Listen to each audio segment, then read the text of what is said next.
Hello, dear ones, how are you? I hope you all are doing well. So, here we met again on the third part of our series of biological classification. Till now, we have discussed about the two main kingdoms, that is, Protista and Monera, where we talk about the eukaryotes, the single cell eukaryotes belong to the kingdom Protista, the single celled prokaryotes belong to the kingdom Monera, bacteria are the single cell prokaryotic cell which belong to the kingdom Monera, bacteria are the sole members of the kingdom Monera. So here on today's lecture, we are going to discuss about the last kingdom of this series biological classification, that is fungi. और last क्यों? क्योंकि basically kingdom planted और kingdom animalia आपके specific chapters इनके आगे चल के दिए गए हैं प्लांट किंगडम और एनिमल किंगडम के नाम से। इस चैप्टर में जो कुछ भी दिया उनके बारे में जस्ट ओवरव्यू है। सो हम ऐसा कह सकते हैं कि डिटेल के बारे में जानने वाले जो हमारा किंगडम है वो इस बार का लास्ट किंगडम है, जो कि kingdom fungi. So without wasting our time, let's start this session. So basically kingdom fungi, अब किंगडम फंजाई के बारे में हर किसी को थोड़ा बहुत तो आइडिया होता ही है कि ये हेटेरोट्रॉफिक ऑर्गेनिज्म है। हेटेरोट्रॉफिक में भी कौन सा हेटेरोट्रॉफिक? सेप्रोफाइटिक हेटेरोट्रॉफिक ऑर्गेनिज्म से। सेप्रोफाइटिक हेटेरोट्रॉफिक ऑर्गेनिज्म वो ऑर्गेनिज्म जो किसी भी डेड या डिकेइंग ऑर्गेनिक मटेरियल पे ग्रो करे। बेसिकली ग्रो तो इसलिए करेंगे ना क्योंकि वहाँ पे उनको उसे न्यूट्रिशन लेना है, तो वहीं पे ग्रो करना पड़ेगा। लेकिन बेसिकली इसका डेफिनेशन आता है कि जो उनसे डेड या डिकिंग मटेरियल से अपना न्यूट्रिशन ले। सो बेसिकली दोनों चीज़ों को कंट्रीब्यूट करके हम एक प्रॉपर डेफिनेशन सेप्रोफाइटिक ऑर्गेनिजम्स का लिख सकते हैं, यहाँ पर बता सकते हैं, जो कि है the saprophytic organisms are those organisms which grow on dead and decaying organism or organic matter and take nutrition from it.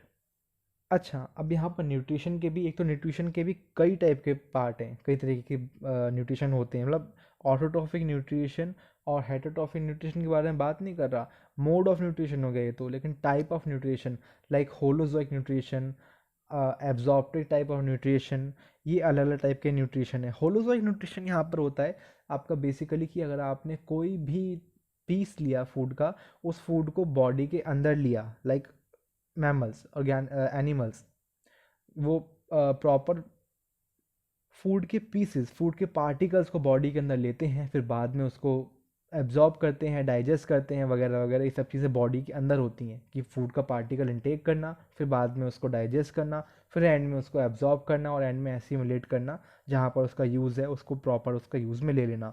तो इसको बोलते हैं हम होलोजोइक मोड ऑफ न्यूट्रिशन। एक न्यूट्रिशन हमने पढ़ा था प्रोटोजोआ में, जो कि था सिंपल एक्सोसाइटोसिस वाला, मतलब डायरेक्ट एक्सोसाइटोसिस एंडोसाइटोसिस कर रहा था यहाँ पे, पिनोसाइटोसिस और फेगोसाइटोसिस, मतलब थ्रू साइटोसिस वाला यहाँ पे न्यूट्रिशन था कि प्रॉपर प्लाज्मा मेम्ब्रेन, यहाँ पे कोई मेम्ब्रेन थी, उसके थ्रू यहाँ पर आपका न्यूट्रिशन पार्टिकल या फूड पार्टिकल बॉडी के अंदर एंटर कर रहा था और उसी रूट से बॉडी के बाहर जा रहा था डाइजेस्ट होने के बाद में। और थर्ड टाइप का न्यूट्रिशन जो यहाँ पे हमको फंजाई के अंदर देखने को मिलता है वो है absorptive mode of nutrition. Absorptive mode of nutrition मतलब इसके बॉडी के अंदर कुछ भी चीज़ डाइजेस्ट नहीं होती है। पहली बात तो हेटेरोट्रॉफ है, दूसरों से अपना न्यूट्रिशन लेंगे, तो दूसरों से न्यूट्रिशन लेने के लिए उस चीज़ को सिंपल मॉलिक्यूल में तो तोड़ना पड़ेगा ना। अब ऐसा तो है नहीं कि किसी वुड के पीस पे होगा और पूरी की पूरी वुड को बॉडी के अंदर ले लिया और उसको वुड के पीस को एब्जॉर्ब कर लिया, इट्स इम्पॉसिबल बेसिकली। सो वो क्या करता है, फंजाई बेसिकली क्या करता है, वुड के पीस पर ग्रो तो करेगा, लेकिन ग्रो करने के बाद में उसमें अपने एंजाइम्स जहाँ पर ग्रो किया है उसी के आसपास वहाँ पर वो फैला देगा, ताकि जो प्रॉपर उसका वुड है या कोई भी ऑर्गेनिक मैटर है जहाँ पे वो ग्रो किया है, वो ऑर्गेनिक मैटर वहीं पर ही, यानी एक्स्ट्रा सेलुलर, एक्स्ट्रा बॉडी से उसके बाहर, वहीं पर ही डाइजेस्ट होना स्टार्ट कर देता है। उसकी बॉडी के अंदर नहीं गया है, बाहर ही डाइजेस्ट होना स्टार्ट कर देता है। और डाइजेस्ट होने के बाद में यहाँ पर जो सिंपल सिंपल मॉलिक्यूल सब्सटेंसेस बनते हैं, उन सिंपल सब्सटेंसेस को थ्रू हाइफे, हाइफे क्या है आगे पढ़ेंगे हम, लाइक इसको बेसिकली रूट कह सकते हैं, रूट से, तो थ्रू हाइफे या थ्रू एब्जॉर्प्टिव ऑर्गन्स ये अपनी बॉडी में इसको एब्जॉर्ब कर लेता है। सो नज़र देखते हैं एक बार एनसीईआरटी पे क्या लिखा है। The fungi constitute a unique kingdom of heterotrophic organism. Heterotrophic obviously organism का unique kingdom है, क्योंकि ये प्लांट के साथ में क्या शो कर रहा है, सेडेंट्री, प्लांट के साथ में ये इसका मूवमेंट सिमिलरिटी है एक तरीके की कि सेडेंटरी होते हैं, और एनिमल के साथ क्या है कि हेटेरोट्रॉफिक होते हैं। तो बेसिकली अगर हम देखें तो ये दोनों टाइप के ऑर्गेनिजम्स के साथ में कंट्रीब्यूट कर रहा है। तो इसीलिए हमने इनका एक पूरा का पूरा ग्रुप ही अलग बना दिया हेटेरोट्रॉफिक ऑर्गेनिजम्स का, जिसको हम बोलते हैं फंजाई ग्रुप, ये किंगडम फंजाई। इसकी ग्रेट डाइवर्सिटी और मॉर्फोलॉजी होती है, मतलब कॉस्मोपॉलिशन होता है, कॉस्मोपॉलिटियन बोलते हैं बेसिकली, मतलब हर जगह देखने को मिलेगा throughout the world. Bacteria are also cosmopolitan, वो भी आपको हर टाइप के मैटर में, किसी भी टाइप का वेदर हो, हार्श से हार्श कंडीशंस हो, हर जगह देखने को मिलता है और थ्रू आउट द वर्ल्ड देखने को मिलता है। यहाँ तक कि ऐसी जगह भी देखने को मिलता है जहाँ पे ऑक्सीजन नहीं है, जहाँ पर नॉर्मल चीज़ें सर्वाइव नहीं कर सकती हैं। एनारोबिक बैक्टीरिया, नमक का पानी, जहाँ पर सॉल्टी एरियाज हैं, हेलोफाइल्स, बिल्कुल ज़्यादा मतलब एसिडिक मीडियम, एसिडोफिल, एकदम हॉट वेदर, या फिर बोलें तो यहाँ पे हॉट शावर बोल सकते हैं। बेसिकली इसके लिए टर्म यूज़ होता है हॉट स्प्रिंग्स, मतलब जहाँ पे पानी का टेम्परेचर बहुत ज़्यादा होता है। थर्मोफिल्स, और ऐसी जगह जहाँ पर सल्फर का कंटेंट ज़्यादा हो, यानी एसिडिक मीडियम, और साथ ही साथ वो गर्म भी हो, थर्मो एसिडोफिल। मतलब बताने का मतलब ये है कि बैक्टीरिया की तरह, कि बैक्टीरिया जैसे हर जगह मिलता है, ऐसी फंजाई भी हमको मैक्सिमम बहुत जगह देखने को मिल सकती हैं। और यहाँ पर एक एक्सेप्शन है फंजाई के केस में जो कि याद रखना है, कि बेसिकली सारी की सारी फंजाई जो होती हैं वो मल्टी सेलुलर होती हैं, एक्सेप्ट ईस्ट। ईस्ट आपकी यूनिसेलुलर फंजाई होती है, जिसके अलग अलग नाम होते हैं। बेकर्स ईस्ट बोलते हैं इसको, ब्रूअर्स ईस्ट बोलते हैं। बेकर्स ईस्ट मतलब जब हम ईस्ट को, ईस्ट की भी अलग टाइप की प्रजातियां होती हैं या स्पीशीज़ बोलें एक तरीके से, वो होती हैं। तो यहाँ पर जब हम जिस स्पीशीज़ को हम ब्रेड बनाने के लिए ईस्ट को यूज़ करते हैं, ब्रेड बेकिंग के लिए यूज़ करते हैं, उसको बोलेंगे हम बेकर्स ईस्ट। जब हम यहाँ पर बियर बनाने के लिए किसी ईस्ट को यूज़ करते हैं बियर फैक्ट्री में, तो उसको बोलें brewers yeast, brewers east. So basically ये यूनिसेलुलर होती हैं, और इनको छोड़ करके बाकी सारी की सारी फंजाई जो है वो मल्टी सेलुलर होने वाली हैं। ये फ्री लिविंग भी हो सकती हैं। फंजाई जो है प्लांट या एनिमल के ऊपर भी रह सकती हैं, ये उनमें डिजीज़ भी कॉज कर सकती हैं, ये पैरासाइट भी हो सकती हैं। मतलब हर टाइप का इनमें न्यूट्रिशन, हर टाइप की हैबिटेट देखने को मिलता है। लाइक एनसीईआरटी में एग्जाम्पल गिवन है, वीट रस्ट कॉजिंग प्यूनिकिया। प्यूनिकिया नाम की एक फंजाई होती है जो कि वीट में वीट रस्ट कॉज करती है। और यहाँ पर एक इम्पॉर्टेंट एग्जाम्पल है जो कि एंटीबायोटिक का सोर्स है, पेनिसिलियम। बेसिकली पेनिसिलियम बायोलॉजी की हिस्ट्री में बहुत बहुत बहुत ज़्यादा इम्पॉर्टेंट इसका रोल है। और नॉर्मली अगर आप देखोगे ना तो आपको पता लगेगा कि बायोलॉजी में या साइंस में बेसिकली जो भी डिस्कवरीज हुई है ना, ये गलती से हुई हैं। मतलब ढूंढ रहे थे कुछ और, कर रहे थे कुछ और, हो गया कुछ और, फिर उसके ऊपर स्टडी किया और देखा अच्छा अरे ये तो हमने इस चीज़ की नई नई चीज़ की डिस्कवरी कर दी है बेसिकली। तो ऐसे कुछ केस था पेनिसिलियम के साथ में, जहाँ पर हमारे Alexander Fleming, sir Alexander Fleming एक स्कॉटिश रिसर्चर थे। उन्होंने बेसिकली क्या किया था, अराउंड 1928 के आसपास उन्होंने पेनिसिलिन की डिस्कवरी करी थी। और ये भी डिस्कवरी जो थी उन्होंने सोच के नहीं करी थी कि हाँ मैं पेनिसिलिन की डिस्कवरी करने बैठा हूँ यहाँ पर कि मैं पेनिसिलिन ढूंढ रहा हूँ। नहीं, वो बेसिकली एक ग्रुप ऑफ बैक्टीरिया के ऊपर काम कर रहे थे, वो बैक्टीरिया को कल्चर कर रहे थे। और बैक्टीरिया को कल्चर करते करते करते उन्होंने क्या किया, जैसे हम बैक्टीरिया को कल्चर करते हैं तो वहाँ पर बेसिकली एक प्लेट का इस्तेमाल करते हैं, पेट्री डिश वगैरह नाम होता है, इसके अलग नाम होते हैं। उसमें कल्चर करते हैं अंडर वेरियस मीडियम, लेकिन सबसे ज़्यादा जो मीडियम यूज़ किया जाता है वो है अगार अगार जेली। सो सर अलेक्जेंडर जो थे वो काम कर रहे होंगे अपना, बैक्टीरिया कल्चर कर रहे होंगे। तो बैक्टीरिया कल्चर करते करते क्या हुआ, गलती से उनसे क्या हुआ कि वो ब्रेड का पीस जो था वो खा रहे होंगे। तो ब्रेड के पीस में उन्होंने देखा कि यार ये ब्रेड का पीस में यहाँ पर प्लेट में क्या है कि ब्रेड के पीस में फंगस लगी थी। तो उन्होंने बोला कि नहीं मैं ये नहीं खाऊंगा, इस पर तो फंगस लगी हुई है, इसे ले जाओ। तो ले जाते जाते जैसा जो कुछ भी हुआ, गलती से वो ब्रेड का फंगस लगा हुआ पीस जो है, वो पीस गलती से उनके बैक्टीरिया कल्चर पर गिर गया, और बैक्टीरिया कल्चर पर गिरते ही उन्होंने देखा कि उन्होंने जब उसको कल्चर करने की कोशिश करी उस बैक्टीरिया को, तो वो कल्चर नहीं हो रहा था। इनफैक्ट जहाँ पर वो पीस गिरा था ब्रेड का, उनको उन्होंने क्या किया, ध्यान से उसके बारे में देखा। या और अलग अलग भी हाइपोथेसिस, अलग अलग स्टेटमेंट, अलग अलग थ्योरी हैं इसके बारे में कि उन्होंने डिस्कवरी करी थी। एक थ्योरी ये भी है कि उन्होंने जो पेट्री डिश का इस्तेमाल किया था वो पेट्री डिश सही से साफ़ नहीं थी। मतलब बेसिकली जो कुछ भी है, कहने का मतलब ये था कि उन्होंने एक ऐसा डिश लिया जहाँ पर पहले से ही पेनिसिलियम फंजाई मौजूद थी, और उसकी वजह से वहाँ पे बैक्टीरिया का कल्चर नहीं हो पा रहा था। तो जब उन्होंने इस चीज़ के बारे में स्टडी करी कि भाई कल्चर क्यों नहीं हो पा रहा है बेसिकली, तब उन्होंने पाया कि हाँ, यहाँ पर ये एक प्रॉपर फंजाई है, और इस फंजाई में से कुछ केमिकल निकल रहा है, और ये केमिकल बैक्टीरिया के लिए टॉक्सिक है। तो इसलिए यहाँ पर बैक्टीरिया जो है वो कल्चर नहीं कर पा रहे हैं। तो ऐसे हुई खोज पेनिसिलिन की।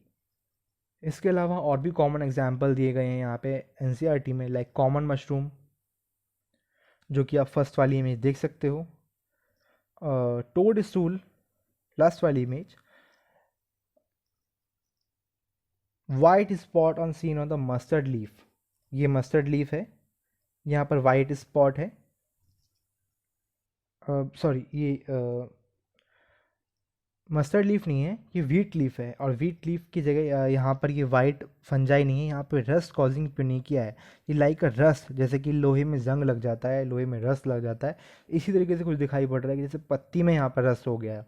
तो यहाँ पर एक फंजाई जो है वो रोल कर रही है प्ले वीट रस्ट का, जिसका नाम है प्यूनिकिया। और ये यहाँ पर ईस्ट है। ईस्ट मतलब इसका पाउडर टाइप में मिलता है बेकर्स वगैरह में, आपको देखने को मिलेगा तो ऐसा मिलेगा। लेकिन अगर आप इसको माइक्रोस्कोप के अंदर देखने को रखोगे, माइक्रोस्कोप के अंदर देखोगे, तो ये आपको कुछ इस तरीके से दिखेगा। और ये वाला इमेज अगर देखोगे तो ये है फंजाई पेनिसिलिन, जिसमें से पेनिसिलिन पेनिसिलियम है। तो इसमें से बेसिकली पेनिसिलिन नाम की एंटीबायोटिक निकाली जाती है। सो ये तो था थोड़ा सा फंजाई फंजाई के बारे में जो एनसीईआरटी में गिवन था। तो देख लेते हैं इसका डिस्क्रिप्शन पहले, बेसिकली फंजाई क्या चीज़ होती है, जो कि हम ऑलरेडी बात कर चुके हैं कि फंजाई या कॉस्मोपॉलिटियन की हर जगह देखने को मिलेंगी, एयर, वाटर, सॉइल, एनिमल के अंदर, प्लांट के अंदर। ये बेसिकली प्रेफर करती हैं ऐसी जगह पर ग्रो करना जहाँ पर इनका हैबिटेट, जहाँ पर एनवायरनमेंट जो है वो वार्म हो और ह्यूमिड हो, हल्की सी वहाँ पे ह्यूमिडिटी हो। अच्छा, यहाँ पर एक बहुत ज़्यादा अच्छा क्वेश्चन दे रखा है एनसीईआरटी में, जो कि है, have you ever wondered why we keep the food in the refrigerator? हम क्यों रखते हैं फूड को अपने फ्रिज के अंदर? कि बेसिकली इसीलिए रखते हैं कि ताकि वो ख़राब ना हो जाए।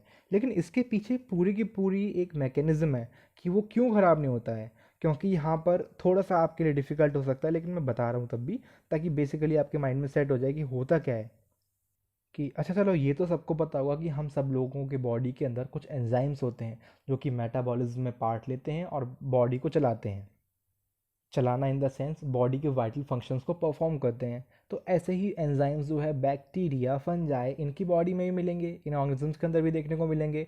तो होता क्या है कि जब टेम्परेचर बढ़ता है, तो टेम्परेचर बढ़ने के साथ साथ एक अप टू द एक टेम्परेचर तक, ये नहीं कि आपने टेम्परेचर को 100 डिग्री पे पहुंचा दिया, तो 100 डिग्री पहुंचाने के बाद में एंजाइम सिस्टम फेल कर जाता है, और एंजाइम सिस्टम फेल करने की वजह से एंजाइम जो है टूट जाता है, ब्रेक डाउन हो जाता है एंजाइम का, एंजाइम डिसोशिएट हो जाता है। तो एक लेवल होता है कि हाँ, अगर आपने ये लेवल 0 डिग्री से, अगर आप मान लेते हैं कि आपने यहाँ से टेम्परेचर को थोड़ा सा बढ़ाया, तो बढ़ाते बढ़ाते बढ़ाते बढ़ाते एक टाइम तक यहाँ पर प्रोटीन या फिर यहाँ पर एंजाइम जो है वो इस तरीके से बहुत तेज़ी से वर्क करेंगे, क्योंकि उनको एनर्जी मिल रही है वो काम करने के लिए, और ज़्यादा एनर्जी दे दी तो डिसोशिएट हो जाएंगे। लेकिन अब वो एनर्जी जो है उनको गर्मी से ही मिल रही है बेसिकली।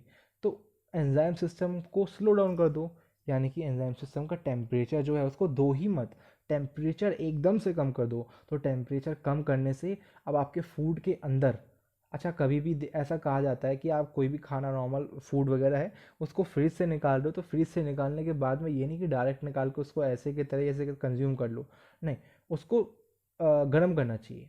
क्यों गर्म करना चाहिए? कि अब अगर देखो, ठंडे करने से क्या होगा, बैक्टीरिया या फंगस या उसके अंदर जो कुछ भी माइक्रो ऑर्गेनिज्म है वो मरेगा नहीं, उसका एंजाइम सिस्टम अभी स्लो हो गया है लेकिन वो वहाँ पर प्रेजेंट है। लेकिन गर्म करने से क्या होगा, एंजाइम सिस्टम फेल हो जाएगा और बैक्टीरिया या फंजाई या फिर माइक्रो ऑर्गेनिज्म ख़त्म हो जाएगा। तो ये था एक बेसिकली एक एक्स्ट्रा स्ट्रोक पॉइंट हमारे आगे के स्टडीज़ के लिए, जो कि बेसिकली बस आपको याद रखना है, एग्ज़ाम में अभी ऐसा कुछ नहीं आएगा, बट वो बताना ज़रूरी था थोड़ा सा, तो मैंने बता दिया। तो अब यहाँ पर हम स्टडी करने जा रहे हैं फंगस की स्ट्रक्चर के बारे में, कि वो दिखता कैसा है और होता कैसा है। सो बेसिकली फंगस में ऊपर होती है एक फ्रूटिंग बॉडी के साथ में एक लॉन्ग सिलेंडर। जैसे अगर हम इसको प्लांट मान लेते हैं, तो प्लांट में ऊपर ये हो गया ऊपर का हिस्सा, ये नीचे हो गया स्टेम का हिस्सा, और ये नीचे हो गया रूट का हिस्सा। ठीक है, तो इसी तरीके से फंगस में होता है, लेकिन वो सारी चीज़ें अलग होती हैं। फॉर एग्जाम्पल इन फंजाई के केस में ऊपर का हिस्सा जो है इसको हम बोलते हैं फ्रूटिंग बॉडी, और इस फ्रूटिंग बॉडी के अंदर होते हैं स्पोर्स, जिसमें से ये स्पोर्स जहाँ कहीं भी डिस्पर्स होंगे, डिस्पर्स होने के बाद में वहाँ पे नई फंगस जो है वो बन जाएगी। इस तरीके से ये लॉन्ग सिलेंडर थ्रेड्स होते हैं। अगर ये एक ही सिंगल थ्रेड होगा तो इसको बोलेंगे हाइफे, और इसका पूरा का पूरा जाल एक तरीके से, मतलब बहुत सारा अमाउंट में हाइफे हाइफे हाइफे आपस में ऐसे लिपटे पड़े हुए हैं, तब हम इसको बोलेंगे the net of hyphae is known as mycelium. और ये माइसीलियम जो है बेसिकली बहुत ज़्यादा डीप चली जाती है। इसीलिए यहाँ पे एक और एक्स्ट्रा स्ट्रॉक पॉइंट जो है कि अगर यहाँ पर ब्रेड होता है, उस ब्रेड के नीचे मान लो हमने एक ब्रेड का पीस है, ये एक ब्रेड का पीस, ये इसके नीचे दूसरा ब्रेड का पीस, ये इसके नीचे तीसरा ब्रेड का पीस। तो बेसिकली क्या करते हैं लोग बाग कि अगर उन्होंने देख लिया कि हाँ ऊपर वाली ब्रेड पे यहाँ पर कहीं कहीं फंगस जो है वो लग गई है, तो ऊपर वाली जो पीस है उसको हटा देंगे और देखेंगे कि नीचे के पीस लिया और उसको कंज्यूम कर लिया। नहीं, ये भी गलत है। क्यों? क्योंकि इसकी बॉडी के नीचे जो माइसीलियम, जो हाइफे निकल रहे हैं, वो बहुत ज़्यादा डीप जाते हैं। आपने फ्रूटिंग बॉडी हटाई है, बट माइसीलियम और हाइफे अभी भी नीचे की ब्रेड्स में वहाँ पर प्रेजेंट है, जो कि आपकी बॉडी में जाने के बाद में आपको प्रॉब्लम कॉज सकते हैं, आपको फूड पॉइजनिंग कॉज कर सकते हैं। सो ये तो वो डिस्क्रिप्शन था जो हमने अपनी तरफ से लिया। तो देखते हैं आगे एनसीईआरटी में क्या लिखा है, इस चीज़ को एनसीईआरटी कैसे बोलती है। With the exception of east, यहाँ पे हाइफे वाली जो थ्योरी है ये ईस्ट पे एप्लीकेबल नहीं है। क्यों? क्योंकि ईस्ट जस्ट लाइक अ स्पोर, इस ईस्ट जो है एक गोल गोल बस स्पोर की तरह लॉन्ग सिलेंडर कॉकस शेप में, जैसे कॉकस बैक्टीरिया होता है, बिल्कुल देखने में ऐसे ही लगता है, इस शेप में है। इसमें कोई हाइफे वगैरह कुछ चीज़ आपको देखने को नहीं मिलेगी। So with the exception of yeast with which are unicellular, yeast के बारे में अगर हम बात ना करें, बाकी सारी की सारी फंजाई जो होती हैं दीज आर फिलामेंटस, मतलब इसमें अलग टाइप के फिलामेंट्स देखने के मिलते हैं। और फिलामेंट्स क्या है? बेसिकली वो hyphae and mycelium. This body consist of a long cylinder thread like structures called hyphae. Network of hyphae, net जो है पूरा हाइफे का उसको हम बोल रहे हैं माइसीलियम। अब यहाँ पे हाइफे का जो स्ट्रक्चर है उसके बारे में दो टाइप के हाइफे देखने को मिलते हैं आपको।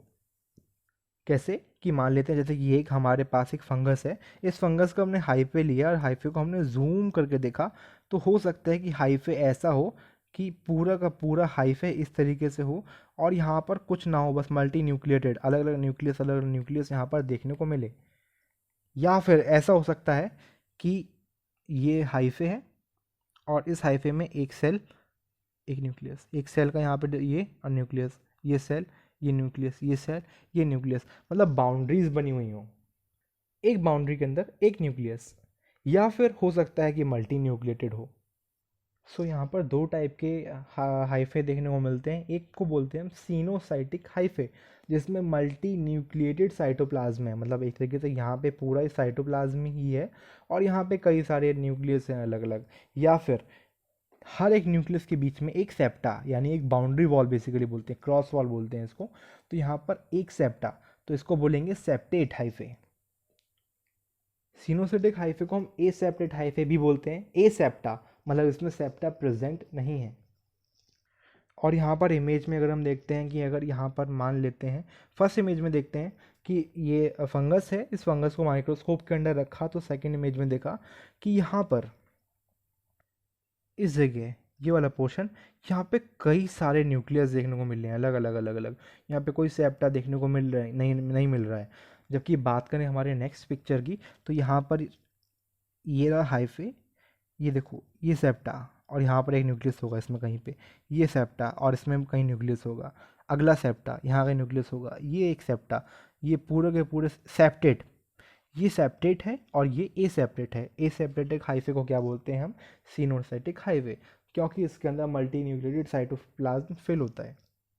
और सेप्टेट वाला हाइफे जो है, इसको अगर हम और अच्छे से इसकी बेटर इमेज देखना चाहें तो ये इस तरीके की होती है कि यहाँ पर प्रॉपर आपको बीच में सेप्टा दिख रहा है, पार्टीशन दिख रहा है, क्रॉस वॉल या बाउंड्री वॉल दिखाई दे रही है, और इसके अंदर कहीं ना कहीं एक न्यूक्लियस होगा, अगला सेप्टा अगला न्यूक्लियस।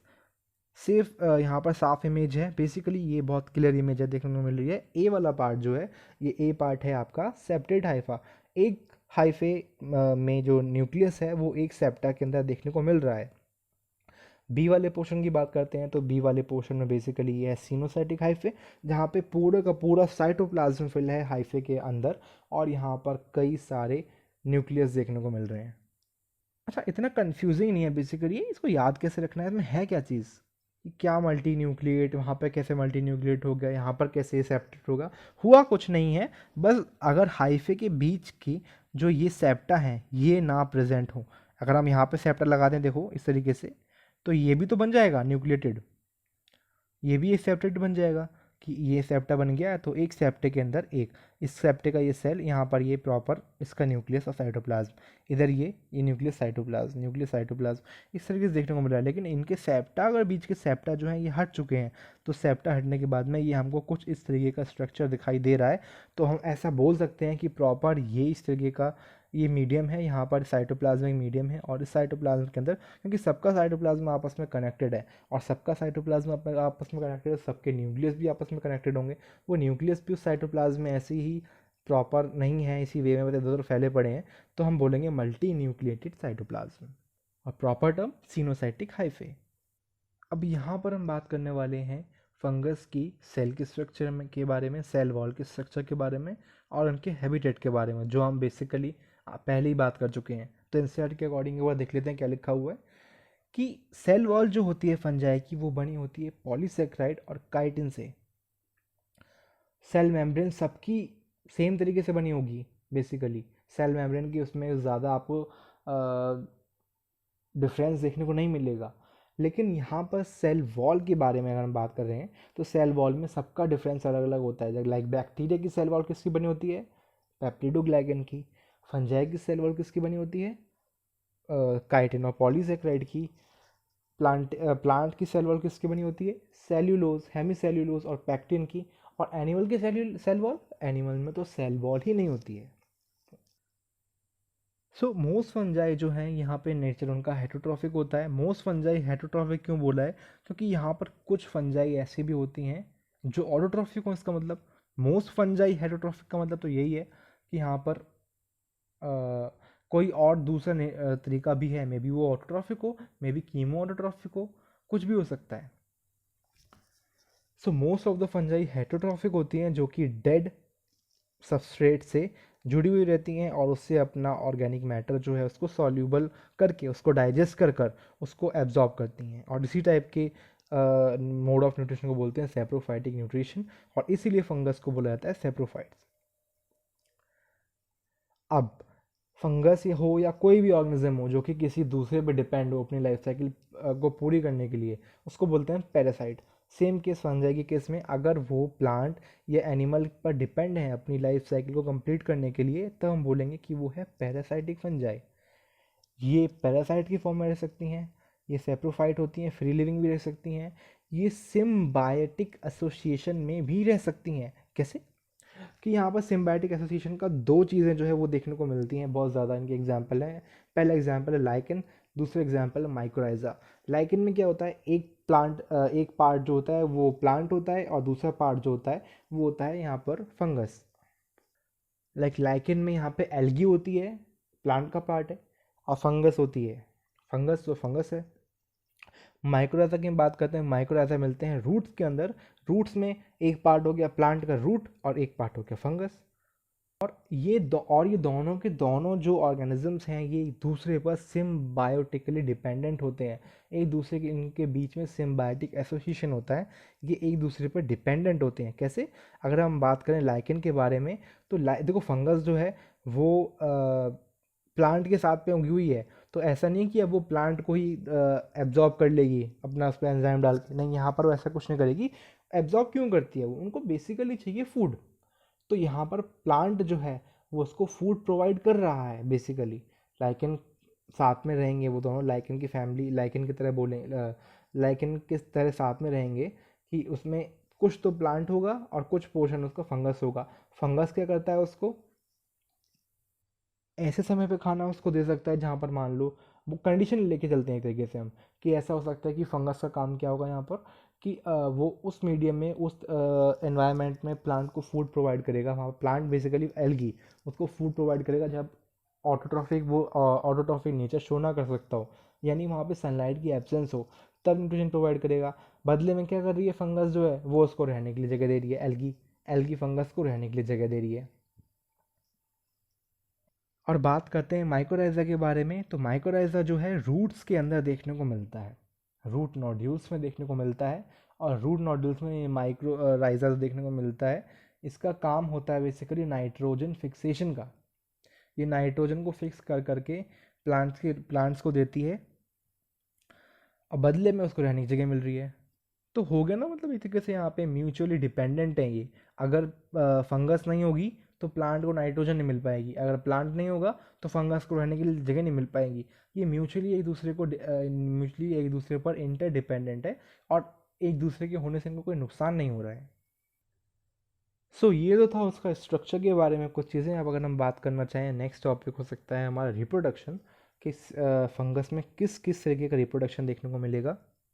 अब फंगस जो है वो बहुत ज़्यादा, बोलें तो प्रिमिटिव प्रिमिटिव ऑर्गेनिज्म है। तो प्रिमिटिव ऑर्गेनिज्म में एक खासियत होती है कि इनमें ज़िंदा रहने की कैपेबिलिटी बहुत ज़्यादा होती है। मतलब ये अपनी प्रजाति को आगे बढ़ाने के लिए किसी भी टाइप का कुछ भी कर सकते हैं। लाइक यहाँ पे फंगस के बारे में बात करें, तो यहाँ पे वेजिटेटिव मीन्स, ये अपने आप को वेजिटेटिव प्रोपगेशन, वेजिटेटिव मीन्स से भी रिप्रोड्यूस कर सकते हैं, लाइक थ्रू फ्रेगमेंटेशन, फिजन, या बडिंग के द्वारा भी। एसेक्सुअल रिप्रोडक्शन भी कर सकते हैं, और एसेक्सुअल रिप्रोडक्शन में ये कुछ स्पोर्स का फॉर्मेशन करेंगे, जिस स्पोर्स को हम बोलेंगे कोनिडिया, स्पोरेंजियोस्पोर और जूस्पोर। जिसमें से बेसिकली जूस्पोर जो होते हैं ये मोटाइल होते हैं, चलने फिरने वाले होते हैं, इनके पास फ्लैजिला होता है, ये चल सकते हैं। और ये फंगस जो है ये सेक्सुअली भी रिप्रोड्यूस कर सकते हैं थ्रू ऊ स्पोर्स। मतलब बनेंगे यहाँ पे बेसिकली यहाँ पर स्पोर्स ही, ऊ स्पोर्स, एस्कोस्पोर्स, बेसिडियोस्पोर्स। और ये सारे के सारे स्पोर्स जो हैं ये फंगस की फ्रूटिंग बॉडी, एक प्रॉपर, ये जब इसका जुवेनाइल फेज से निकल के रिप्रोडक्टिव फेज में आएगा, तो रिप्रोडक्टिव फेज में आने के बाद में प्रॉपर ये एक फ्रूटिंग बॉडी का फॉर्मेशन करेगा, और उस फ्रूटिंग बॉडी के अंदर स्पोर्स होंगे। अब वो स्पोर्स जहाँ कहीं भी जाएंगे वो जर्मिनेट कर देंगे एक हाइफे या माइसीलियम, और माइसीलियम दोबारा फिर वो पूरा का पूरा प्रोसेस कंटिन्यू हो जाएगा। फ्रूटिंग बॉडी निकली, फ्रूटिंग बॉडी से स्पोर्स आए, स्पोर्स के बाद फिर वो सब कुछ दोबारा कंटिन्यू हो जाएगा लाइफ साइकिल।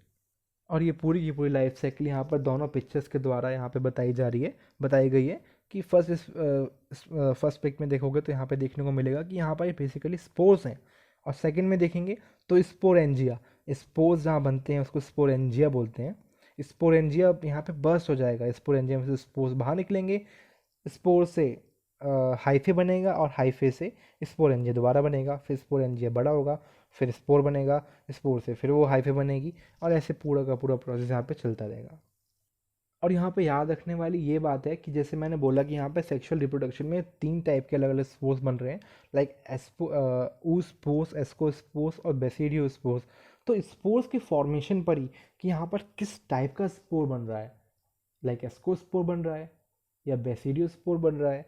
तो यहाँ पर हम फंगस को जब क्लासीफाई करते हैं, अलग अलग क्लास में डालते हैं, तो उनका क्लासिफिकेशन का तरीका ही ये होता है कि उस एस्कोस्पोर्स बन रहा है तो एस्कोमाइसिटीज़, बेसिडियो स्पोर बन रहा है तो बेसिडियोमाइसिटीज़, इस तरीके से क्लासीफाई करते हैं उनके स्पोर्स के स्ट्रक्चर के आधार पे। और यहाँ पर अगर हम फ्रूटिंग बॉडी को डिटेल में देखें, उसको माइक्रोस्कोप के अंदर रख के देखें, माइक्रोस्कोप के अंदर रख के देखें, तो फ्रूटिंग बॉडी कुछ इस तरीके की देखने को मिलती है। जिसमें यहाँ पर स्पोर्स अरेंज्ड हैं, और स्पोर्स अरेंज हैं तो यहाँ पे बाद में एक मैचुरेशन फेस आएगा, जिसमें मैचुरेशन फेस स्पोर्स जो है वो रिलीज होने के लिए बिल्कुल रेडी होंगे। तो यहाँ पर कुछ भी मतलब अलग अलग मैकेनिज्म होते हैं फंजाई के भी स्पोर्स को रिलीज करने के लिए। कभी जो स्पोर एंजियम होता है वो बर्स्ट होता है, कभी यहाँ पर नीचे टरगार प्रेशर की वजह से, टरगार प्रेशर मतलब होता है कि पानी की वजह से, कि वहाँ पर कुछ इस तरीके से बनेगा, यहाँ पर वाटर की वजह से, वाटर से इतना प्रेशर बनेगा कि वो एक बैलून की तरह यहाँ पे कोई प्रॉपर कोई ऑर्गन होता है। ज़्यादा कंफ्यूज ना करने के लिए उस ऑर्गन का नाम मैं नहीं लूँगा, बट मैकेनिज्म समझा रहा हूँ कि ऐसा क्या होता है। नीचे जहाँ पर स्पोर्स अटैच्ड हैं वहीं पर कुछ इस टाइप के ऑर्गन्स होते हैं कि जहाँ पर वाटर की वजह से वहाँ पर प्रेशर बढ़ता रहता है, बढ़ता रहता है, बढ़ता रहता है, और एक टाइम पे आने के बाद में वो प्रॉपर ऑर्गन जो है वो वाटर के ज़्यादा प्रेशर होने की वजह से फट जाता है, बर्स्ट कर जाता है। और जैसे ही बर्स्ट करता है बैलून की तरह, उसके उसके प्रेशर की वजह से जो स्पोर्स हैं वो भी समय डिस्पर्स हो जाते हैं। अब यहाँ पे फ्रूटिंग बॉडी के लिए यहाँ पे एक डिस्टिंक्ट यहाँ पे वर्ड यूज़ किया जा रहा है जो कि स्पोरेंजियम है, जो कि कुछ ज़्यादा अंतर नहीं है उससे। फ्रूटिंग बॉडी को ही स्पोरेंजियम बोल देते हैं हम कभी कभार यहाँ पर, क्योंकि स्पोरेंजियम के अंदर स्पोर बन रहे हैं, फ्रूटिंग बॉडी के अंदर भी स्पोर बन रहे हैं। और ये स्पोर्ट जिस टाइप से जितने टाइप एनसीईआरटी में गिवन है, ज़रूरी नहीं है कि उतने ही टाइप के हों। यहाँ पर बहुत टाइप के स्पोर्ट्स देखने को मिल सकते हैं। As you can see in the image, देखिए कितने अलग अलग टाइप की यहाँ पर स्पोर्ट्स हैं। इस इमेज में भी दिख रहे हैं अलग अलग टाइप के स्पोर्ट्स। अगर हम नेक्स्ट इमेज के बारे में बात करें तो इसमें देखिए अलग अलग टाइप के स्पोर्ट्स हैं, उनकी सबकी मॉर्फोलॉजी वो सब दिखने में अलग अलग हैं। और उनकी मॉर्फोलॉजी के हिसाब से ही, जैसे हम बात करें अगर फ्लैजिलेटेड स्पोर होगा तो फ्लैजिला, फ्लैजिला मतलब उसको स्पोर को मूव करना है। अब वो मूव हवा में तो करेगा नहीं। अगर मैं बात करूँ, मैं बोलूँ कि एक स्पोर के पास में जू स्पोर है, जू स्पोर के पास फ्लैजिला है, तो फ्लैजिला ऐसा नहीं कि वो हवा में मूव करेगा, और ना ही सॉलिड में या सॉइल में मूव कर सकता है। उसको मूव करने के लिए एक मीडियम चाहिए, और वो मीडियम क्या होगा? ऑब्वियसली वाटर, क्योंकि फ्लैजिला के लिए वहाँ पर वाटर होना बहुत ज़्यादा ज़रूरी है। यहाँ पर फंजाई के बारे में जो गिवन है कि 3 स्टेप्स होते हैं, ये तीनों स्टेप्स बेसिकली जिस भी ऑर्गेनिज्म में सेक्सुअल रिप्रोडक्शन होता है वो सब पे एप्लीकेबल होते हैं, बस इस लास्ट वाले पॉइंट को छोड़ करके, इंक्लूड ह्यूमन। ह्यूमन पे भी सारे पॉइंट्स एप्लीकेबल हैं, बस ये लास्ट वाला स्पोर जो है ये यहाँ पर एप्लीकेबल नहीं है। जैसे कि हम बात करते हैं कि सेक्सुअल रिप्रोडक्शन करने के लिए बेसिकली ज़रूरी क्या है, एक मेल पार्ट और एक फीमेल पार्ट, ठीक है। और उन मेल और फीमेल पार्ट के अंदर दोनों के पास अपने अपने न्यूक्लियस होंगे, और वो दोनों अपने अपने न्यूक्लियस जो हैं, अपने अपने न्यूक्लियस नहीं, बेसिकली मेल पार्ट जो है अपना न्यूक्लियस फीमेल पार्ट के अंदर अपना न्यूक्लियस ट्रांसफ़र कर देता है, और फिर बनता है प्रॉपर एक जाइगोट।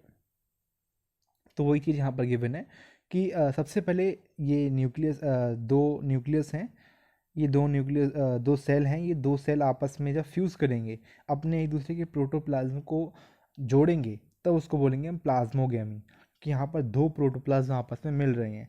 उसके बाद में न्यूक्लियस जो है वो एक दूसरे में कनेक्ट हो जाएगा, या फिर बोलें न्यूक्लियस एक दूसरे के अंदर वो फर्टिलाइज हो जाएगा बेसिकली।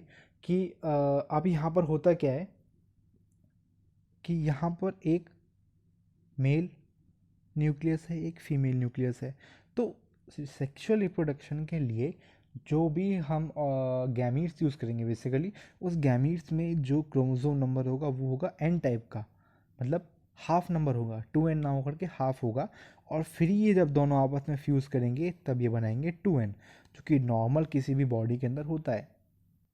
सो बेसिकली जब दो सेल्स के प्रोटोप्लाज्म या साइटोप्लाज्म आपस में फ्यूज़ करेंगे तब हम उसको बोलते हैं प्लाज्मोगेमी, और बाद में न्यूक्लियस फ्यूज़ करेंगे तो न्यूक्लियस फ्यूज़ करने को हम बोलते हैं कैरियोगेमी। ये नॉर्मल हम में भी देखने को मिलता है कि सेल के जो फ्यूज़ करने के बाद में मेल सेल जो है वो अपना न्यूक्लियस जो है वो फीमेल के अंदर ट्रांसफ़र कर देता है, फीमेल सेल के अंदर ओवम के अंदर ट्रांसफ़र कर देता है बेसिकली, और फिर वहाँ पे न्यूक्लियस का फ्यूज़न करके जाइगोट बनता है।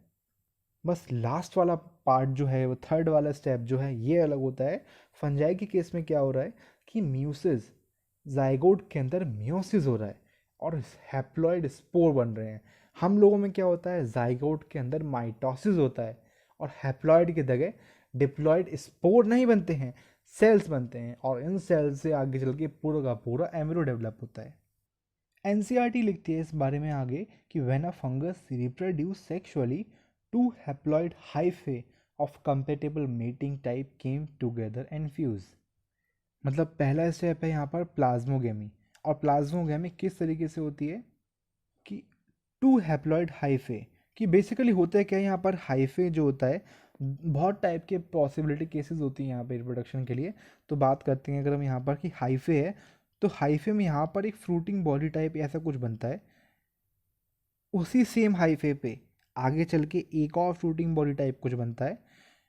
एक तो होता है इसमें मेल और एक होता है फीमेल। मतलब एक ही हाइफे के अंदर दो टाइप के न्यूक्लियस, दो टाइप के ऑर्गन्स मिल रहे हैं, जो कि एक तो बिहेव करेगा मेल की तरह और दूसरा बिहेव करेगा फीमेल की तरह। तो मेल वाला जो है उसमें से एक पोर्शन सा कुछ निकलता है, पोर्शन टाइप, वो पोर्शन जो है फीमेल वाले पोर्शन में जा कर के उसको फर्टिलाइज करता है। कैसे फर्टिलाइज करता है कि अपना न्यूक्लियस जो है वो उसकी बॉडी में ट्रांसफ़र कर देता है, और उसकी बॉडी में ट्रांसफ़र करने के बाद में वहाँ पर बनेगा स्पोर। और स्पोर के बाद आपको पता ही है पूरा का पूरा न्यू प्लांट नहीं, न्यू हाईफे वहाँ पे आएगा, और हाईफे से प्रॉपर पूरा का पूरा न्यू लाइफ साइकिल उसकी दोबारा से वही स्टार्ट हो जाएगी। और एक तरीके से देखें तो यहाँ पर जो मेल वाला न्यूक्लियस होने वाला है वो भी डिप्लॉयड होगा, या एप्लॉयड होगा सॉरी, क्योंकि गैमीट है ना, तो वो हैप्लॉयड होगा। बेसिकली किसी भी ऑर्गेनिज्म के बारे में याद रखना है, जो गैमीट होगा, जो सेक्सुअल रिप्रोडक्शन के जो सेल्स होंगे वो हमेशा हैप्लॉयड होंगे, क्योंकि तभी तो वो डिप्लॉयड बॉडी बना पाएंगे।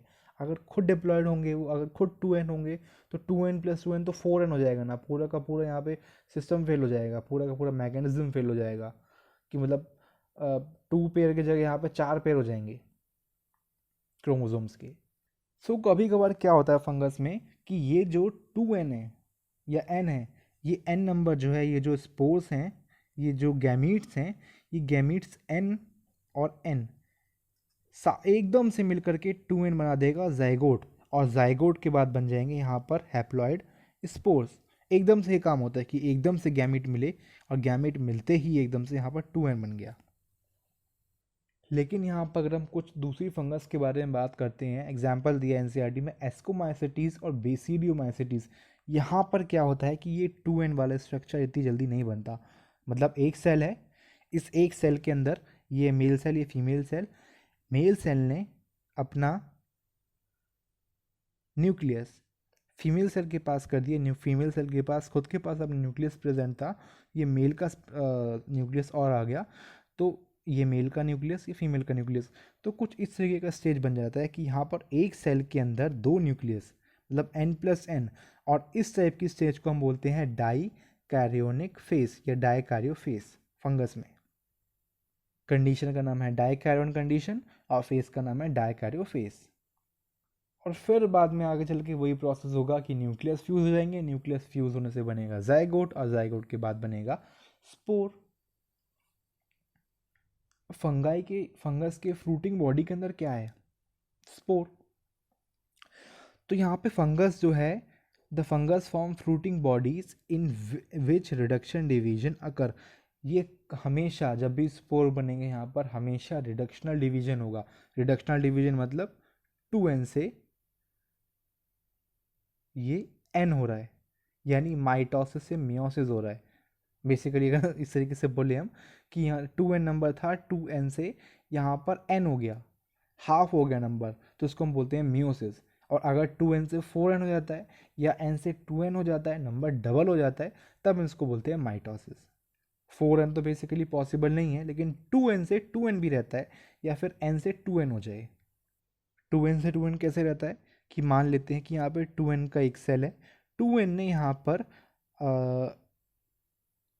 क्रोमोसोम्स को डबल किया, तो बन गया यहाँ पर 4n, और 4n से ये मतलब 4n बेसिकली यहाँ पे सेल 4n नहीं होगा, यहाँ पर क्रोमोसोम जो होंगे, तो किसी देखें अगर हम तो कॉपी कर रहे हैं आपस आपस में कॉपी करके उन्होंने एक स्ट्रक्चर बनाया जो कि 4n हो सकता था, लेकिन 4n होने से पहले ही इमीडिएटली उन्होंने डिवाइड कर लिया आपस में एकदम से, और 2n और 2n के दो स्ट्रक्चर्स बन गए। तो लेकिन अगर हम देखें दोनों को प्लस करके देखें एक तरीके से, अगर हम बोलें कि ये 2n ये 2n, तो बेसिकली 2n से 4n तो बन रहा है, बट एग्जैक्टली 4n टाइप का कोई सिचुएशन, कोई कंडीशन सेल के अंदर होती ही नहीं है। लेकिन अगर हम नॉर्मली प्लस करें, अगर यहाँ पे देखें हम कि 2n से 2 + 2 4 हो रहा है, मतलब 2 था, 2 से कॉपी हुआ, वो 4 बन गया, इस तरीके से कुछ होता है। तो मैंने पहले क्या बताया था आपको कि मॉर्फोलॉजी ऑफ द माइसीलियम, ये एक नया पॉइंट है इसमें क्लासिफिकेशन में, कि मॉर्फोलॉजी माइसीलियम की, मॉर्फोलॉजी मतलब किस टाइप का है वो, सिनोसाइटिक हाइफे है, सेप्टेट है या एसेप्टेट है, ये चीज़, या फिर किस टाइप का उसमें स्पोर फॉर्म हो रहे हैं, स्पोर फॉर्मेशन का मोड क्या है, इसके बेसिस पे हम फंगस को अलग अलग क्लासेस में क्लासीफाई करते हैं। सो हमारी पहली क्लास है वो है फाइकोमाइसेटीज। पहला जो यहाँ पर क्लासिफिकेशन का टाइप है ये है फाइकोमाइसेटीज। तो मेंबर्स ऑफ फाइकोमाइसेटीज जो होते हैं वो बेसिकली एक्वेटिक होते हैं। जो फंगस फाइकोमाइसेटीज के अंडर आती हैं ये बेसिकली एक्वेटिक होती हैं और सड़ी गली चीज़ों पर यानी कि डिकेइंग वुड और मॉइस्ट डैम्प प्लेसेस पे बेसिकली ये रहती हैं, और ये ऑब्लिगेट पैरासाइट की फॉर्म में भी रह सकती हैं। इनके बीच में क्या है कि इनका माइसीलियम जो होता है ये बेसिकली एसेप्टेट, या एसेप्टेट का दूसरा नाम था सिनोसाइटिक मल्टी न्यूक्लिएटेड होता है। एसेक्सुअल रिप्रोडक्शन और सेक्सुअल रिप्रोडक्शन दोनों ही टाइप से ये रिप्रोड्यूस करती हैं, और वेजिटेटिव तो कॉमन ही है सब में, वेजिटेटिव तो बेसिकली सब में ही देखने को मिलेगा। तो जो चीज़ कॉमन है उसके बारे में ज़्यादा बात क्यों करना, जो चीज़ अलग है वो चीज़ देखते हैं हम यहाँ पे कि एसेक्सुअल रिप्रोडक्शन जो होता है यहाँ पर ये 2 टाइप के स्पोर के हेल्प से होगा। कुछ स्पोर जो होंगे वो चल फिर सकते हैं यानी मोटाइल हो सकते हैं, और कुछ स्पोर जो हैं वो मोटाइल नहीं होंगे, नॉन मोटाइल होंगे। तो मोटाइल वाले स्पोर्स का नाम पहले ही बता चुका था कि उनको कहते हैं जू स्पोर्स, और जो नॉन मोटाइल हैं वहाँ पर उनका नाम है एप्लेनोस्पोर। और ये जितने भी आपके स्पोर्स हैं ये एंडोजीनियसली यानी स्पोर्स के अंदर बनेंगे, स्पोर के बाहर नहीं, स्पोर एंजियम के अंदर नहीं। फ्रूटिंग बॉडी जो है उसको बोला था स्पोर एंजियम, तो स्पोर एंजियम के अंदर बनेंगे ये, ऐसा नहीं कि बाहर बन रहे हो, बाहर भी बनते हैं स्पोर्स जो हैं, कि फ्रूटिंग बॉडी होगी उसके बाहर बन रहे हो, इस तरीके के स्पोर भी देखने को मिलते हैं। लेकिन यहाँ पर क्या है कि स्पोर एंजियम के अंदर यहाँ पर जो है वो स्पोर बनते हैं। और सेक्सुअल रिप्रोडक्शन यहाँ पर किन स्पोर से होगा, zygospore. Zygospore is form by the fusion of 2 gametes, और 2 गैमीट्स बेसिकली कौन से होने वाले हैं, वो मेल और फीमेल गैमीट्स ही तो होंगी। मेल और मेल गैमीट मिलके तो कोई कुछ नहीं होने वाला ना। तो 2 गैमीट्स का यहाँ पर नाम बेसिकली मेल और फीमेल गैमीट्स है, और उनसे बनता है फाइगोमाइसेटीज के अंदर zygospore. These gametes are similar in morphology. अब यहाँ पर क्या है, कुछ गैमीट्स देखने को मिल रहे हैं, आइसोगेमस नाम है बेसिकली यहाँ पर, और यहाँ पर आइसोगेमस का नाम आ ही गया है तो बेसिकली और 2 टाइप के गैमीट्स देखने को मिलते हैं, उनके बारे में डिस्कस कर लेते हैं यहाँ पर। एक होता है आइसोगेमस जो कि बुक में गिवन है कि अगर दोनों के दोनों गैमीट्स जो हैं, मेल गैमीट और फीमेल गैमीट दिखने में दोनों एक जैसे हों, उनका साइज और शेप एक जैसा हो, वो दोनों के दोनों एक ही तरह की मोटिलिटी शो करते हों कि या तो मोटाइल हो या नॉन मोटाइल हो, तो उनको हम बोलेंगे आइसोगेमस। एक होता है एनाइसोगेमस। एनाइसोगेमस में क्या होता है कि जो मेल वाला होता है, मेल गैमीट, वो फीमेल गैमीट से थोड़ा सा छोटा होता है, और यहाँ पर मेल गैमीट तो मोटाइल होता ही है, साथ साथ फीमेल वाला भी मोटाइल होगा, लेकिन इतनी अच्छी मोटिलिटी शो नहीं करता वो।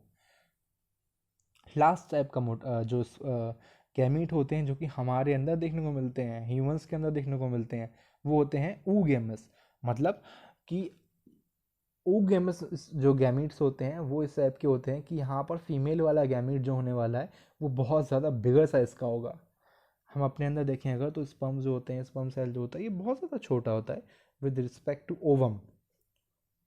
ओवम भी हालांकि मैं ये नहीं कह रहा कि बहुत बड़ा होता है, बट हाँ विद रिस्पेक्ट टू, अगर हम स्पर्म सेल को जो है मेल गैमीट को है उसके बारे में बात करें, उसके रिस्पेक्ट में देखें तो काफ़ी ज़्यादा बड़ा होता है। और यहाँ पर मेल गैमीट जो है वो मोबिलिटी शो करता है, मोटेलिटी शो करता है, फीमेल गैमीट मोटेलिटी शो नहीं करता। सो 3 टाइप के यहाँ पे गैमेट्स देखने को मिलेंगे, आइसोगेमस, एनाइसोगेमस और oogamous। आइसोगेमस मेल फीमेल दोनों सिमिलर, कुछ भी सिमिलर, हर चीज़ सिमिलर, चलते होंगे दोनों तो दोनों चलेंगे, नहीं चलेंगे तो कोई भी नहीं चलेगा, स्ट्रक्चर दोनों का एक जैसा सेम होगा, देख करके बता नहीं पाओगे ऊपर से देख करके कौन सा मेल है कौन सा फीमेल है। एनाइसोगेमस यहाँ पर मेल फीमेल जो है यहाँ पर कम मोटिलिटी, ज़्यादा मोटिलिटी शो करता है, और फीमेल वाला हल्का सा कम मोटिलिटी शो करता है। oogamous मेल गैमेट जो है वो छोटा होगा, फीमेल गैमेट काफ़ी ज़्यादा बड़ा होगा with respect to male gamete. Male gamete जो है वो मोटिलिटी शो करेगा बहुत ज़्यादा अमाउंट में, बहुत ज़्यादा मोटिलिटी शो करेगा, और फीमेल गैमेट जो है वो इतनी ज़्यादा मोटिलिटी शो नहीं करेगा। और कुछ कॉमन एग्जाम्पल जो है फाइकोमाइसेटीज के यहाँ पर गिवन है। म्यूकर, राइजोपस जिसको ब्रेड मोल्ड भी कहते हैं, एल्ब्यूगो जो कि मस्टर्ड के ऊपर पैरासाइटिक फंजाई होती है। याद है लास्ट वाली इमेज में कन्फ्यूज़न हो गया था कि मैंने मस्टर्ड को वीट वाले उसको मैंने मस्टर्ड वाला बोल दिया था। वीट का रस था, वो वीट रस से कॉज हो रहा था, वीट रस कॉज हो रहा था पिनीकिया नाम की एक फंगस से। लेकिन यहाँ पर हम बात करें मस्टर्ड के ऊपर, तो मस्टर्ड का पैरासाइट होता है एल्ब्यूगो। सो ये इमेज है एक एल्ब्यूगो पैरासाइटिक फंजाई जो कि मस्टर्ड के ऊपर देखने को मिल रहा है। आगे बात करते हैं म्यूकर की, जो ब्रेड मोल्ड होता है, राइजोपस की। ब्रेड मोल्ड राइजोपस का ये इमेज है, और ये है म्यूकर। म्यूकर देखने में दोनों अगर माइक्रोस्कोप के अंदर इमेज देखेंगे कि ए वाला इमेज दो है, ये तो नॉर्मली आपको देखने को मिलता है, इसको माइक्रोस्कोप के अंदर जब देखेंगे तो ऐसा देखने को मिलेगा। लास्ट वाला इमेज देखिए तो ये दोनों इमेज माइक्रोस्कोप के कुछ ज़्यादा सिमिलरिटी, मतलब फ्रूटिंग बॉडी वगैरह नॉर्मली वैसा ही दिख रहा है, ज़्यादा कुछ अंतर नहीं है। और ये जो छोटे छोटे जो सेल्स टाइप दिख रहे हैं, ये सेल्स नहीं, यहाँ पर ये है एक स्पोर्स, जो कि क्लियरली इस वाली इमेज में दिख रहा है कि ये है स्पोर, फ्रूटिंग बॉडी का स्पोर, स्पोरेंजियम। और यहाँ पर स्पोरेंजियम बर्स्ट हो चुका है, और बर्स्ट होने से ये सारे के सारे स्पोर्स जो हैं, ये स्पोर्स जो हैं रिलीज हो गए हैं मीडियम में। सो फाइकोमाइसेटीज के बाद नेक्स्ट कैटेगरी जो है वो है एस्कोमाइसेटीज। एस्कोमाइसेटीज को हम कॉमनली सेक फंजाई भी कहते हैं, मतलब बैक टाइप।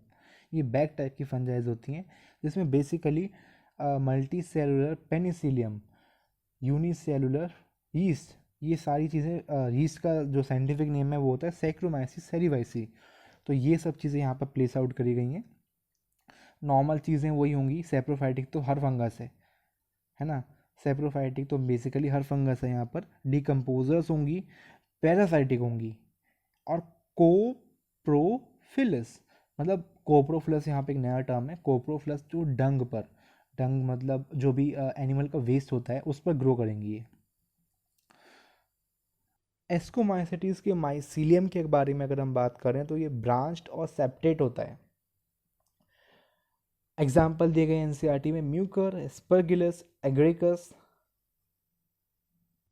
और यहाँ पर भी हम नॉर्मल उनका वेजिटेटिव रिप्रोडक्शन के बारे में बात ना करते हुए बात करने वाले हैं उनके एसेक्सुअल और सेक्सुअल टाइप के रिप्रोडक्शन के बारे में, कि एसेक्सुअल रिप्रोडक्शन जो है यहाँ पर प्रोसेस होता है, कोनिडिया नाम के सेक्सुअल स्पोर्स बनते हैं यहाँ पर, और कोनिडिया बनते हैं एक्सोजीनियसली। याद है लास्ट टाइम ये बोला था मैंने कि स्पोर्स होते हैं वो एंडोजीनियसली बनते हैं विद इन स्पोरेंजियम। तो यहाँ पर जो कोनिडिया है, कोनिडिया नाम के स्पोर्स जो हैं, ये स्पोर बन रहे हैं एक्सोजीनियसली। और कहाँ बनते हैं, जैसे लास्ट टाइम वहाँ पे स्पोरेंजियम था, तो विद इन स्पोरेंजियम बन रहे थे, यहाँ पर बनते हैं एक्सोजीनियसली on special mycelium. Special type के माइसीलियम होंगे जिनको हम बोलेंगे कोनिडियोफोर्स। कोनिडियोफोर्स के ऊपर ही यहाँ पे इमेज भी थी, ये वाली इमेज, कि यहाँ पर एक हाइफे है, वो हाइफे से यहाँ पे माइसीलियम जो है उसके ऊपर ही स्पेशल टाइप का यहाँ पे वेसिकल बना, वेसिकल से यहाँ पर मैट्यूल बने, और मैट्यूल पे यहाँ पर आगे की बॉडी, मतलब आगे करते करते करते करते फेलाइड्स वगैरह, और सबसे एंड में यहाँ पर बन रहे हैं स्पोर्स। स्पोर्स में से कोनिडोफोर में कौन से स्पोर बन रहे हैं, कोनिडिया बन रहे हैं। और वही पुरानी कहानी कि स्पोर्स यानी spores conidia on germination produce mycelium. अब यहाँ पर नाम याद रखना है, एस्कोमाइसेटीज तो बनेंगे एस्कोस्पोर्स, बेसिडियोमाइसेटीज तो बनेंगे बेसिडियोस्पोर्स। तो यहाँ पर एस्कोमाइसेटीज में जो स्पोर बनेंगे सेक्सुअल स्पोर्स, उनको बोलते हैं हम एस्कोस्पोर्स, जो कि एंडोजीनियसली प्रोड्यूस होंगे सेक लाइक एस्कस के अंदर। एक यहाँ पर बैग लाइक स्ट्रक्चर होगा, बिल्कुल सेम टू सेम स्पोरेंजियम जैसे ही कुछ हो रहा है ये, कि यहाँ पर बस नाम अलग कर दिया है क्योंकि ये एस्कोमाइसेटीज़ है, और एस्कोमाइसेटीज़ है तो यहाँ पे सब कुछ यहाँ के नाम से ऐसा बोल सकते हैं एक तरीके से कि एस्कोमाइसेटीज़ है तो सब कुछ उसके नाम से रिलेटेड होगा। एस्कोमाइसेटीज़ का एस्कस बनेगा, एस्कोमाइसेटीज़ के एस्कोस्पोर्स बनेंगे। तो बेसिकली है कुछ नहीं है, ये विद लाइक अ स्पोरेंजियम ही है, ये एक बैग लाइक बॉडी है जिसको हम बोलते हैं ascus. So these asci are arranged in the different type of fruiting bodies called ascocarps.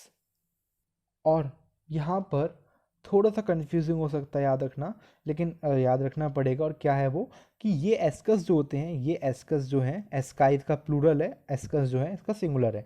तो ये एस्कस जो होते हैं ये अलग अलग टाइप की फ्रूटिंग बॉडीज़ के अंदर देखने को मिलेंगे, और उन फ्रूटिंग बॉडीज़ को हम बोलते हैं एस्कोकार्प्स। एक और नाम है एस्कस से मैच्ड, एस्कोमाइसेटिस, एस्कोकार्प। यहाँ पर याद रखने वाले एग्जाम्पल्स जो हैं एस्परगिलस, क्लेविसेप्स और न्यूरोस्पोरा जो एनसीईआरटी में गिवन है। और उसमें भी याद रखना है न्यूरोस्पोरा जो है वो बहुत ज़्यादा यूज़ करा जाता है जेनेटिक वर्क में। Many members like morels and truffles are edible. और एडिबल अब तक हमने पहले वाली जो थी उसमें इतने एडिबल्स वो नहीं था कुछ भी, लेकिन यहाँ से हम बात करें तो यहाँ से हमारी एडिबल फंजाई की स्टार्टिंग शुरू हो गई है। लाइक ईस्ट जो है वो तो एडिबल है ही, और साथ ही साथ यहाँ पर कुछ और मेंबर्स हैं लाइक मोरल्स और ट्रफल्स, इनको भी खा सकते हैं हम, ये भी एडिबल हैं। अब यहाँ पर पैरासाइटिक फंजाई की अगर हम बात करें कि ऐसी कौन सी स्कोमाइसिटीज़ के अंदर फंजाई है जो कि पैरासाइटिक हो सकती है, तो वो है यहाँ पर क्लेविसेप्स। क्लेविसेप्स माइक्रोस्कोप के अंदर देखने को ऐसे मिलती है। और ये देखिए यहाँ पर कि यहाँ पर ये एक ड्राइड सीरियल यानी बेसिकली वीट है, उसके पास यहाँ पर ये इससे स्ट्रक्चर बनाया है। तो यही है बेसिकली वो फंगस जो कि उसने इसी जगह पर क्यों अपना घर बनाया, यहाँ पर ही क्यों ग्रो करी कि यहाँ पर सीड्स अरेंज हैं, और सीड्स से ही वो अपना न्यूट्रिशन, सीड्स को ही ड्रेन आउट कर देगी, सीड से ही उनका पूरा सब कुछ चलता है, सीड से ही जो न्यूट्रिशन है वो लेगी। Because seeds are a very good source of nutrition, बहुत ज़्यादा अमाउंट में यहाँ पे प्रोटीन होता है, मिनरल्स होते हैं। सो फिगर ए यहाँ पर है एस्परगिलस, और फिगर बी जो है यहाँ पे क्लेविसेप। सो ये डिस्क्रिप्शन था हमारा एस्कोमाइसिटीज फंगस के ऊपर। नेक्स्ट कैटेगरी वो है basidiomycetes. So commonly known the fame of the basidiomycetes are mushroom. अब यहाँ पर आ गया और ज़्यादा एडिबल जिनको आप खाते हो, मशरूम। तो कौन से कैटेगरी में वो चीज़ बिलोंग कर रही हैं, वो कर रही हैं बेसिडियोमाइसिटीज कैटेगरी के अंदर। So mushrooms bracket fungi of puffball, ये जो हैं इनको बिलोंग करती हैं। इसका हैबिटेट और वो सब नेचर देखें तो ये क्या है कि ये सॉइल में ग्रो कर सकती हैं, ट्रीज़ के बीच में जगह जो होती हैं, लॉग्स जो होते हैं उन पे ग्रो कर सकती हैं, और लिविंग प्लांट बॉडी पर भी ग्रो कर सकती हैं। पैरासाइटिक फॉर्म भी हो सकती हैं जैसे कि रस्ट और स्मट्स। इनका माइसीलियम जो है वो ब्रांच्ड होगा, सेप्टेट होगा, मतलब सिनोसेटिक नहीं होगा, एसेप्टेट नहीं होगा। इनके अंदर न्यूक्लियस जो है अरेंज्ड होंगे सेप्टा के अंदर। इनके एसेक्सुअल स्पोर्स की बात करें, रिप्रोडक्शन की बात करें इनकी, तो एसेक्सुअल स्पोर्स जो हैं इनमें देखने को ही नहीं मिलेंगे। अब तक के जो पहली फंगस थी एसेक्सुअल सेक्सुअल दोनों के स्पोर्स देखने को मिल रहे थे यहाँ पर, बट इसकी बात करें तो जनरली यहाँ पर एसेक्सुअल स्पोर्स देखने को नहीं मिलेंगे। और वेजिटेबल रिप्रोडक्शन तो सबका ही कॉमन है, इसमें कोई खास बात नहीं लिख दी एनसीईआरटी ने कि बेसिडियल स्पोर्स में the vegetative reproduction by fragmentation is common, वो तो सब में ही कॉमन है। सेक्स ऑर्गन की बात करेंगे हम, सेक्सुअल रिप्रोडक्शन की बात करते हैं यहाँ पर, तो sex organs are absent, sex organs भी एब्सेंट होते हैं। बट जो प्लाज्मोगैमी होगी यहाँ पर गैमीट्स जो हैं वो नहीं करते हैं। यहाँ पर प्लाज्मोगैमी जो है वो यहाँ पर दो वेजिटेटिव सोमेटिक सेल करते हैं। कहने का मतलब है यहाँ पर कि हम लोगों में या किसी और ऑर्गेनिज्म की बात करें, या हमने पहले ही फंगस के बारे में बात करा था कि वहाँ पर सेक्सुअल रिप्रोडक्शन से पहले गैमीट की नीड था।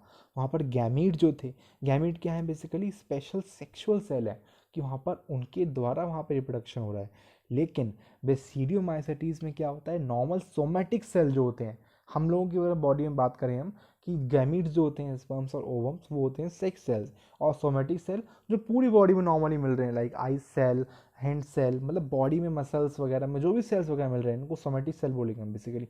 तो उनकी बॉडी में जो रिप्रोडक्शन का काम करता है बेसिडियोमाइसिटीज में, रिप्रोडक्शन सोमेटिक सेल करेंगे, वेजिटेटिव सेल करेंगे, क्योंकि इनके अंदर तो हमको रिप्रोडक्शन ऑर्गन देखने को ही नहीं मिलता है, ना मेल ना फीमेल ऑर्गन देखने को ही नहीं मिलेगा। और आगे की चीज़ यहाँ पर सब कुछ एस्कोमाइसिटीज से सिमिलर है, बस नाम अलग कर दिया गया है। वहाँ पे एस्कोकार्प था, यहाँ पे बेसिडियोकार्प है, वहाँ पे एस्कस था, यहाँ पे बेसिडियम है। तो बेसिकली क्या होता है, यहाँ पर हमने पहले भी बात करी थी कि यहाँ पर हमको डाई कैरियोनिक स्टेज देखने को मिलेगी। डाई कैरियोनिक स्टेज क्या है, ऑलरेडी हम डिस्कस कर चुके हैं कि यहाँ पर एक सेल के अंदर दो न्यूक्लियस देखने को मिलेंगे, 2n स्टेज देखने को मिलेगा, 2+2 स्टेज, बेसिकली 2n नहीं, 2+2 स्टेज देखने को मिलेगा कि एक न्यूक्लियस के अंदर, यहाँ पर एक सेल के अंदर दो न्यूक्लियस देखने को मिलेंगे कुछ टाइम के लिए, बाद में वो फ्यूज़ हो जाएंगे बेसिकली। सो उनके फ्यूज़ होने के बाद में क्या बनेगा, यहाँ पर बेसिडियम बनेगा। उनके फ्यूज़ होने के बाद में यहाँ पर बेसिडियम बनेगा, और बेसिडियम के बाद में यहाँ पर कैरियोगेमी जो है वो कैरियोगेमी होगी, मियोसिस होगा बेसिडियम के अंदर, और यहाँ पर 4 बेसिडियो स्पोर्स बनेंगे। जैसे वहाँ पर एस्को स्पोर्स बने थे, यहाँ पर बेसिडियो स्पोर्स बनेंगे। और ये बेसिडियो स्पोर्स भी यहाँ पर लास्ट टाइम हमने देखा था कि वहाँ पर जो एसेक्सुअल स्पोर्स थे वो एक्सोजीनियसली बन रहे थे। यहाँ पर ये स्पोर्स जो हैं, ये स्पोर्स भी यहाँ पर एक्सोजीनियसली बनेंगे। वहाँ पे एस्कस था, यहाँ पर बेसिडियम है। बेसिडियम स्पेशल स्ट्रक्चर्स होंगे जो कि फ्रूटिंग बॉडी पे अरेंज है। सब कुछ वहाँ पे एस्कोमाइसेटिस जैसा ही, सब हर एक चीज़ सिमिलर है, बस नाम अलग अलग हैं बोले तो। यहाँ पर एस्को कार्प, यहाँ बन रहे हैं बेसिडियो कार्प, ख़त्म। और ज़्यादा कुछ नहीं इसके बारे में डिस्कस करने को, बस यही चीज़ें याद रखनी है यहाँ पर। और एग्जाम्पल यहाँ पे गिवन है एग्रिकस, जिसको मशरूम बोलते हैं हम, यूसिग्लो, स्मट, और प्यूनिकिया रस फंगस, जिसके बारे में ऑलरेडी हमने देखा था। रस फंगस प्यूनिकिया कहाँ पे होता है, हमने देखा था प्यूनिकिया कहाँ पर होता है, बेसिकली मशरूम, सॉरी, मस्टर्ड की लीफ पर। सो एक बार जल्दी से इनकी इमेजेस को और देख लेते हैं हम। फर्स्ट वाला इमेज जो है ये क्लेविसेप्स है। ऐसा हम कह सकते थे अगर हमने जो क्लेविसेप्स था उसके बारे में ना जाना होता। हमने जाना था कि वो ड्राइड सीड्स के ऊपर ग्रो करता है, बट यहाँ पर तो कौन हरा दिख रहा है, यहाँ पर ये ड्राइड नहीं है। तो यहाँ पर ये जो प्रॉपर फंगस है ये है स्टिलेगो फंगस। क्लेविसेप नहीं था, क्लेविसेप वीट के वहाँ पर देखने को मिला था, ब्लैक कलर का एक रॉड शेप स्ट्रक्चर दिख रहा था, वो क्लेविसेप था। यहाँ पर यह है स्टिलेगो। सेकंड इमेज जो है वो है मशरूम, और थर्ड जो है वो है रस।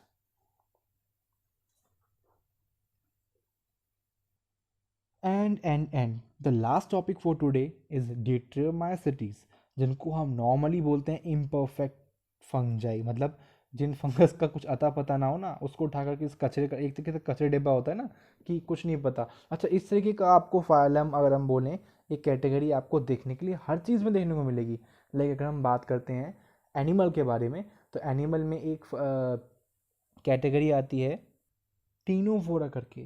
मतलब टीनोफोरा क्या है, यहाँ पर जो ऑर्गेनिज्म देखने को मिलते हैं ना, वो इस टाइप के होते हैं कि उनको कोई खा भी नहीं सकता।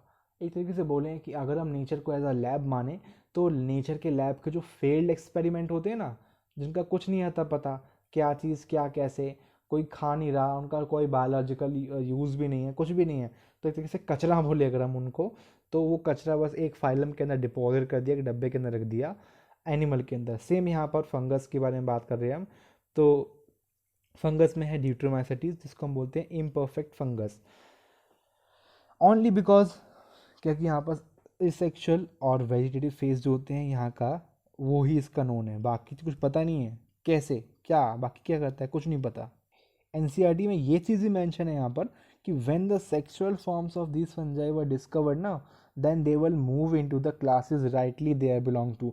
मतलब अभी कुछ नहीं पता यहाँ पर क्या चीज़ है। मे बी वो फाइकोमाइसिटीज का मेंबर हो सकता है, मे बी वो एस्कोमाइसिटीज का मेंबर हो सकता है, मे बी वो बेसिडियोमाइसिटीज का मेंबर हो सकता है, लेकिन अभी हमें उसके बारे में कुछ नहीं पता।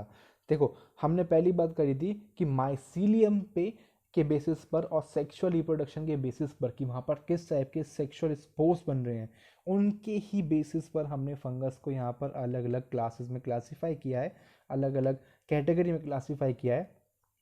लेकिन जिस चीज़ के बेसिस पे क्लासीफाई कर रहे हैं वो चीज़ तो उनका पता ही नहीं ना हमें। बस हमको पता है कि ये सेक्सुअली ऐसे रिप्रोड्यूस करते हैं, वेजिटेटिवली ऐसे रिप्रोड्यूस करते हैं, हमें नहीं पता कि वो सेक्सुअली रिप्रोड्यूस कैसे करते हैं। तो जब पता लग जाएगा तो उनका जो राइट फोल्डर होगा उसमें डाल देंगे इनको, हम राइट जो उनका कैटेगरी होगी उसमें डाल देंगे। सो जितना पता है हमें इनके बारे में, उसी के बारे में अगर हम बात करें तो ड्यूटोमाइसेटीज जो होते हैं ये बेसिकली एसेक्सुअल, मतलब एसेक्सुअल पता है तो हम यही बोलेंगे कि बेसिकली यहाँ पर ये एसेक्सुअल से रिप्रोड्यूस कर रहे हैं, जो कि है एसेक्सुअल स्पोर्स होते हैं कोनिडिया, और इनका माइसीलियम होता है सेप्टेट और ब्रांच्ड। हैबिटेट के बारे में बात करें तो इनमें से कुछ मेंबर्स सैप्रोफाइटिक हो सकते हैं, पैरासाइटिक। ये चीज़ तो सब में देखने को मिली है कि कुछ सैप्रोफाइटिक हो सकते हैं, कुछ पैरासाइटिक, कुछ सैप्रोफाइटिक कुछ पैरासाइटिक। तो ये भी कोई नई चीज़ नहीं है, सब में ही है बेसिकली देखने को मिल रहा है। लेकिन अगर लार्ज नंबर की बात कर रहे हैं हम यहाँ पर, ये नई चीज़ है। अगर हम लार्ज नंबर की बात करें तो large number of them are the decomposer of the litter and help in the mineral cycling. बहुत ज़्यादा लार्ज वैरायटी इनकी जो है, लार्ज नंबर के बारे में बात करें, लार्ज ऑर्गेनिज्म के बारे में बात करें, लार्ज फंगस के बारे में बात करें, कि इनकी बहुत ज़्यादा वैरायटी, बहुत ज़्यादा अलग अलग टाइप की जो फंगस होती है डिट्रोमाइसिटीज़ के अंदर इनको प्लेस आउट किया गया है, वो डीकम्पोजर्स होते हैं। मतलब जो भी लेटर, जो भी कचरा वचरा, कचरा अब ये नहीं प्लास्टिक को जाकर के, प्लास्टिक को ये जाकर के ग्रो कर देंगे प्लास्टिक के ऊपर और वहाँ पर उसको रिसाइकिल कर देंगे, नहीं।